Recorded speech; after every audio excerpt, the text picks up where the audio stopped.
ওই বেদের মেয়ে জোসনা ছবিতে বলছিল, প্রজা যদি অপরাধী হয় তাহলে বিচার করে রাজা, আর রাজা যদি অপরাধী হয় তাহলে বিচার করে কেডা? স্বয়ং খোদা। আওয়ামী লীগ ফ্যাসিবাদ সরকারের শাসন আমলে শেষ পতন হয়েছে।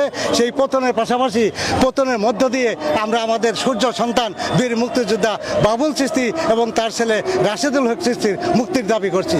তিস্তি সাহেবের যে মিল কারখানাগুলো আছে সেগুলা তিস্তি সাহেবের মুক্তি দিলে আমরা মিল কারখানাগুলো চালু রাখতে পারবো এবং আমাদের 80,000 লোক কর্মস্থান ফিরে পাবে। ওই বেদের মেয়ে জোসনা ছবিতে বলছিল, প্রজা যদি অপরাধী হয় তাহলে বিচার করে রাজা, আর রাজা যদি অপরাধী হয় তাহলে বিচার করে কেডা? স্বয়ং খোদা।